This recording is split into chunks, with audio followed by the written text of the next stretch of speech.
News at 9। Let's mic समाचारों के साथ मैं महेश सिंह। आयरलैंड में भारत के राजदूत अखिलेश मिश्र ने पत्नी रीति मिश्र के साथ 4 नवंबर को आयरलैंड के राष्ट्रपति डॉक्टर माइकल डी हिंगिस से शिष्टाचार भेंट की। यह मुलाकात राष्ट्रपति हिंगिस के दूसरे कार्यकाल के समापन से ठीक पहले हुई है, जिसे राजदूत मिश्र के लिए एक विशेष सम्मान माना जा रहा है।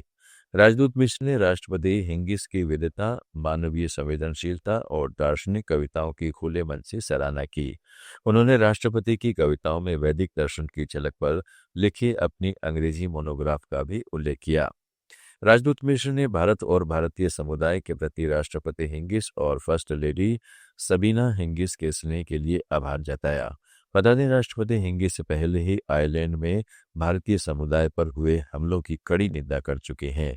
बैठक में खाद्य सुरक्षा, बाजरे और मोटे अनाज को बढ़ावा देने की भारत की पहल और 2023 के अंतर्राष्ट्रीय बाजार वर्ष पर भी चर्चा हुई। That's Mike news at 9।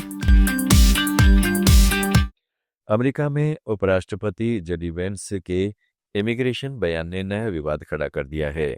Veins ने कहा है कि बड़े पैमाने पर प्रवासन अमेरिकी टीम की चोरी है। आलोचकों ने इसे पाखंडी और विदेशी विरोधी बताया।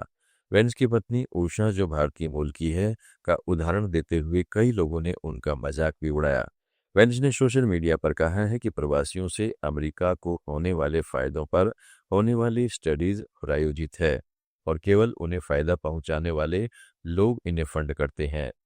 लेखक वजाहत अली ने लिखा है कि वेंस को अपनी पत्नी और बच्चों को भी भारत भेजना पड़ेगा। विवाद में उनके हालिया धार्मिक और सांस्कृतिक बयान भी शामिल हैं। वेंस ने कहा है कि अमेरिकी चाहते हैं कि उनका पड़ोसी उनकी जाति, भाषा और रंग का हो। ट्रंप प्रशासन की सख्त इमिग्रेशन नीतियों के बीच उनके बयान और तेजी से चर्चा में है। यूके में यौन अपराधों में शामिल पाकिस्तानी नागरिकों को लेकर बड़ी सियासी हलचल सामने आई है। पाकिस्तान सैद्धांतिक रूप से अपने नागरिकों को वापस लेने को तैयार है, लेकिन उसने यूके के सामने शर्त रखी है। पाक सरकार का कहना है कि इमरान खान समर्थकों और सेना प्रमुख आसिम मुनीर के आलोचकों को भी रिपोर्ट किया जाए। इसमें शहजाद अकबर और पूर्व सैन्य अधिकारी आदिल राजा जैसे नाम शामिल हैं, जो ब्रिटेन में रह रहे हैं।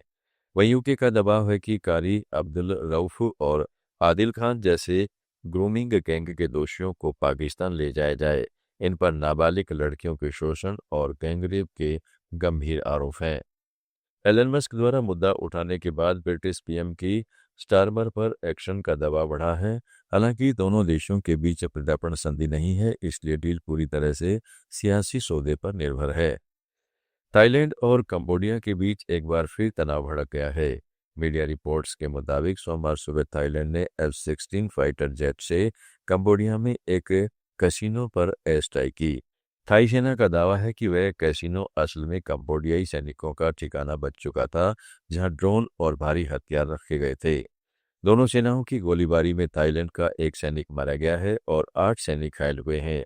कंबोडिया ने इन आरोपों को खारिज करते हुए कहा है कि वह शांति चाहता है और थाई सेना उकसावे वाली कार्रवाई कर रही है। तनाव के चलते बॉर्डर इलाकों से लोगों का पलायन शुरू हो गया है।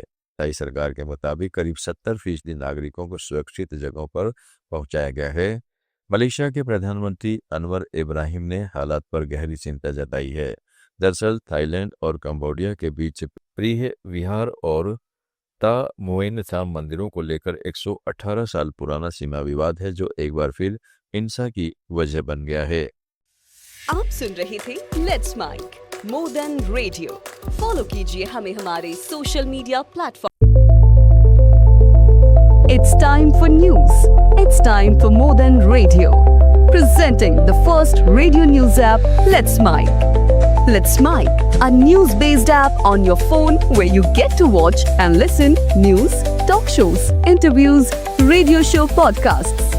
On Let's Mic, you get all relevant information of TV, print, radio, podcast, and digital. Let's Mic talks about every segment of life.